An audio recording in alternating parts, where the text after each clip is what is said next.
Sir ये बड़ा ही dangerous आपने खतरनाक आपने काम किया है। इससे दहशतगर्दी का मुकाबला नहीं होगा, सिविल लिबर्टीज खतरे में पड़ जाएंगे। और सबसे बड़ी बात तो यह है सर, इसमें आपने नोटिफाई करेंगे किसी को टेररिस्ट, कोर्ट क्यों नहीं करेगा? पुलिस वाला कैसे करेगा मुझे टेररिस्ट नोटिफाई? किसी ऑर्गेनाइजेशन को टेररिस्ट घोषित कर देंगे।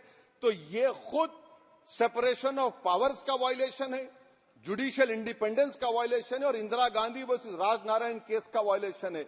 तो ये मोदी सरकार जुडिशरी के पावर्स को छीनकर खुद जज, जूरी, एग्जीक्यूशन बन रही है। किसी शायर ने बड़ा अच्छा कहा था सर, वही कातिल, वही मुखबिर, वही मुंसिफ ठहरे। सर मैंडेटरी वीडियो रिकॉर्डिंग आपने कहा कि जिस जगह पर पीस प्लेस पर सर्च होता है वीडियो रिकॉर्डिंग की, मैं ये कहता हूं कि जब मेरा अरेस्ट होगा वीडियो रिकॉर्डिंग करिए, क्यों नहीं करते आप? जब मेरे घर पर पुलिस आती है वीडियो रिकॉर्डिंग करिए, जो मैं पुलिस को देता हूं उसकी वीडियो रिकॉर्डिंग करिए, विटनेस स्टेटमेंट होगा क्लॉज 183 में उसका वीडियो रिकॉर्डिंग करिए। क्यों नहीं आप पैसे देते कि हर पुलिस वाले के जिस्म पर एक वीडियो रिकॉर्डर हो और एक्यूज को मिलना चाहिए? आप नहीं मिलता एक्यूज को। हाँ आपको नहीं है, मुझे मैं जानता हूं। क्लॉज 250 और 262 सर इनकंसिस्टेंट है। तो क्लॉज 250 में 60 डे टाइम लिमिट है डिस्चार्ज के लिए। अगर एक्यूज को कागज नहीं मिलता है, हम सब जेल में गए, मैं कई मर्तबा जेल में गया हूं, ससुराल में इतना नहीं गया जितना जेल को जाने का मुझे मौका मिला, चाहे कांग्रेस की तेलुगु देशम की हुकूमत रही है। सर क्लॉज 262 है, क्लॉज 262 में डिस्चार्ज एप्लीकेशन है, वो फ्रेमिंग ऑफ चार्जेस के बाद डाल सकते हैं। ये it defeats the purpose. What is the discharge application which is to prevent police from using delay tactics? Discharge always precedes framing of charges. आप मैं उस वक्त तक डिस्चार्ज नहीं डाल सकता जब तक कि वो नहीं होगा। अच्छा क्लॉज 251 263 देखिए sir, time limit for framing of charges in cases of session trials 60 days of first framing charges, warrant charges should be 90 days। मगर आपने क्या किया? होशियारी देखिए, बर्बाद करने का कहानी। 193(9) डाल दिया आपने, Can it prescribes a 90-day time limit for further investigation?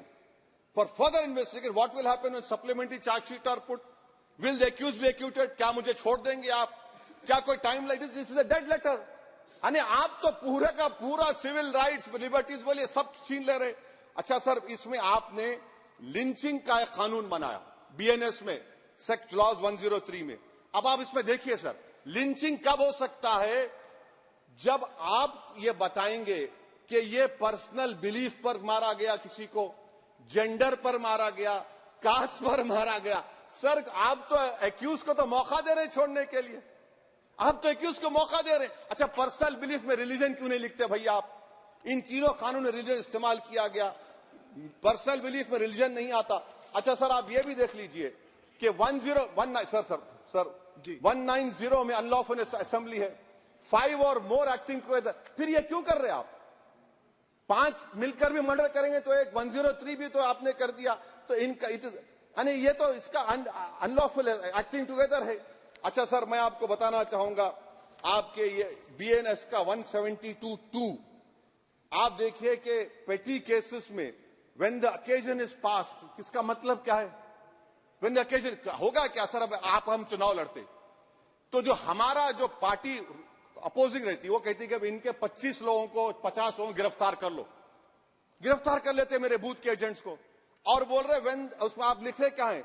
When the occasion is passed, माने पास हो जाएगा पोलिंग के 5 बजे छोड़ देंगे। अरे आप अपना ही हाथ काट रहे हैं अपने आप। याद रखिए आज आप मुस्कुरा रहे हैं, कल यहां पर बैठेंगे कोई और कर देगा काम आपके ऊपर। अच्छा रेप सर, रेप क्या? रेप सिर्फ महिलाओं का होता है, मर्दों का रेप नहीं होता है क्या? आपका प्रोविजन नहीं है क्या? स्टॉकिंग नहीं होती है मर्दों की?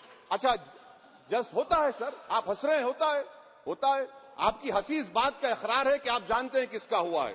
तो justice JS Verma sir, justice JS Verma का जेंडर न्यूट्रल बनाइए। अच्छा क्लॉज 69 को, क्लॉज 69 लव जिहाद आ गया। देखिए सर क्लॉज 6 लव जिहाद आ गया, उसमें बियॉन्ड रीजनेबल डाउट प्रूव ही नहीं कर पाएंगे आप। अब उसमें क्या बताना पड़ेगा? Suppressing identity. यानी अगर कोई महिला मोनू मानेसर चोमू चंडीगढ़ से इश्क करती है, बाद में उसको मालूम होता है कि वो मानेसर का नहीं है, चंडीगढ़ का नहीं है, तो क्या क्लॉज 69 एक्शन में आएगा? आप बताइए कि अच्छा अगर कोई ये कहेगा कि मेरा नाम कुछ नाम है, कई कुछ नाम होता है जो कॉमन नाम होता है मुसलमानों में, दीगर मज़ाहिब में, तो क्या वो सेक्शन अप्लाई होगा?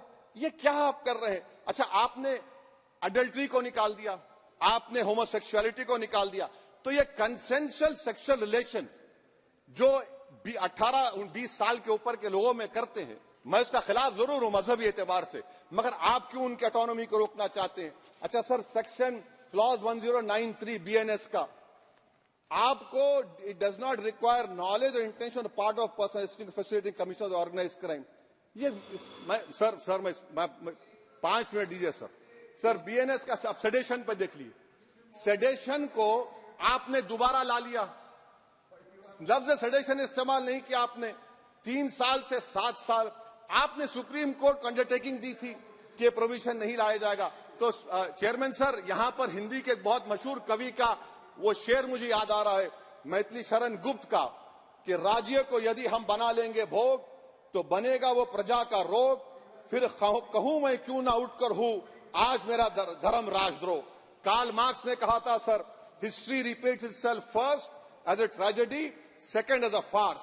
आप क्लॉज 195(1)D देखिए, it criminalises the making of publication of false and misleading information jeopardising sovereignty integrity of India. Vague है, यानी जो कोई भी पत्रकार इन्वेस्टिगेटिव जर्नलिज्म लिखेगा आप उसको इस्तेमाल कर लेंगे और जेल की सलाखों में उसको डालकर आप सड़ा देंगे। सर मैं आपको और एक बात बताना चाहूंगा कि रैश एंड नेग्लिजेंट एक्ट जो आईपीसी में था 2 साल थे 304, आप उसको बढ़ाकर 5 साल कर दिए 1061 में बीएनएस 1 में।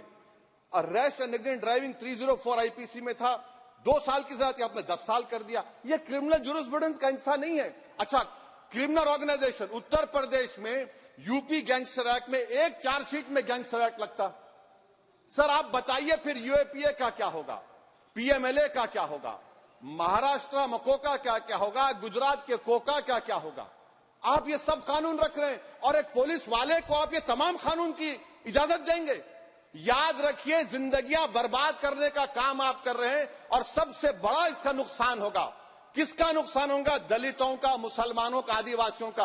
और वो पॉलिटिकल पार्टीज जो कल आज सत्ता में है, कल नहीं रहेंगे, वो बदले की भावना से काम करते हैं। सर मुझे पुलिस ने पीटा सर, 1999 22 दिसंबर को मेरे सर पर 20 टाके लगे, पीठ से लेकर पैर तक मारा गया। आपको मालूम सर क्या हुआ? तेलुगु देशम की सरकार थी, उन्होंने उन दोनों पुलिस वालों को जिन्होंने मुझे मारा था उनको आईपीएस कन्फर कर दिया।